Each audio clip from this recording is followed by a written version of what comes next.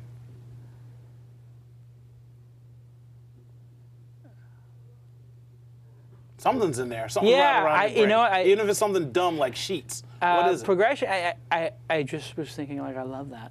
I love it. Yeah. I was trying to think of a one word for love it, but I guess love it is one word. That's a good answer. Love it. All right. Camera on me. I'm your boy on JJ Stone, a.k.a. Doctor. And if you don't like Jason, then I probably don't like you. Actually, I probably do like you because a lot of you don't like the guy, but you don't know him. And if you know him, you'd want to hang out with him. Like I'm hanging out with him. I'm going to take you to dinner. I'm going to drive to Tesla. I'm trying to get the keys.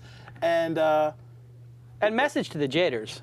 What? Tell them something. You make me who I am. That's right. I need my Jaders. What's your, we got Mahalu.com? Mahalu.com. At Jason on Twitter? At Jason on Twitter. What's your personal website? I know you have one. Calacanis.com. Calacanis.com. And anything you want to say about Facebook while you're here? Because I know you've been talking about Facebook a lot. Let me ask you this. Forget Facebook. Everybody's talking about privacy, but once you get on the internet, you don't want privacy.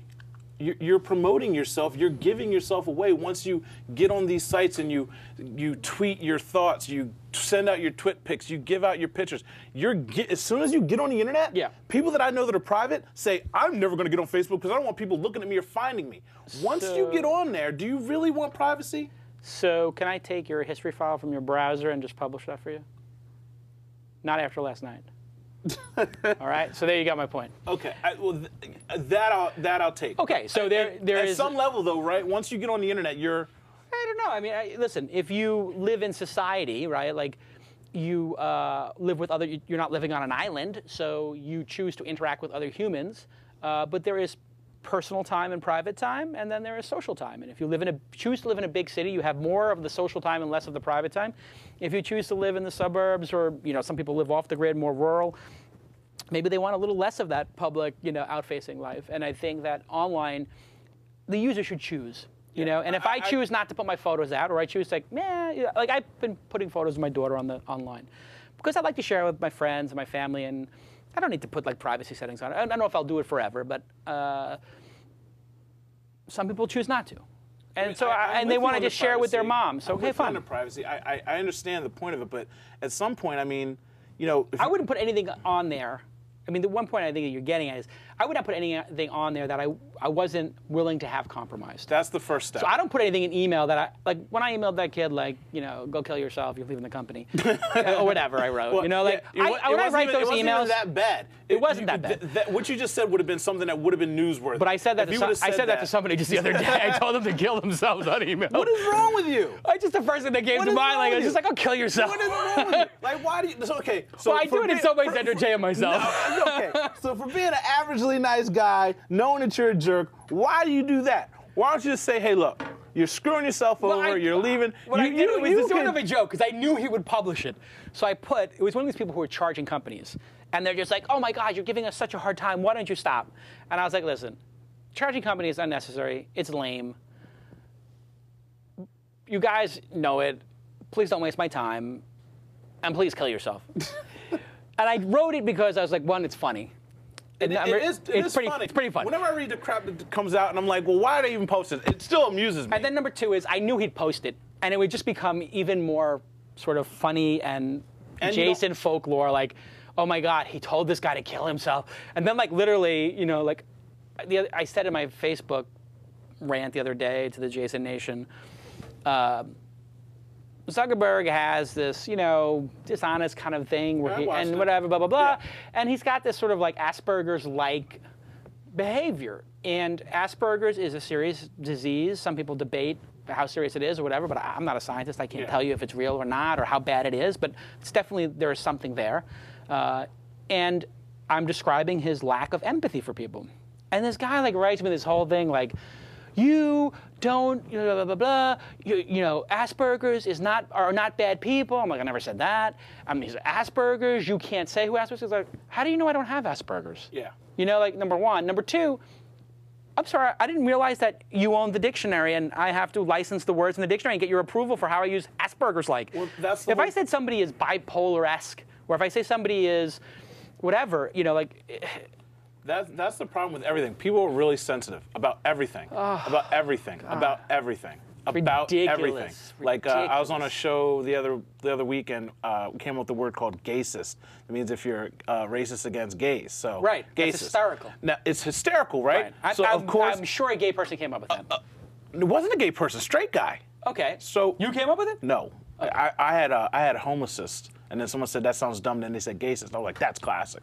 But the thing is, like, we're advocating for racism is bad, being against gays is bad. Of course, someone gay in the room says, you can't say that's so offensive. I'm like, we're sticking up for both of the things that are bad. We're not. Gaycist is like wordplay. And again, and obviously it's a joke. Yeah. And obviously, again, you're saying racism is bad. You're saying being a homophobe is bad. So what is the problem, even for that person that is gay, to feel so sensitive against someone? We're sticking up for you. Right. But people still feel the need to. Usually it has to do with people have like some issue, like this person who's like writing me over and over again about the Aspergers stuff.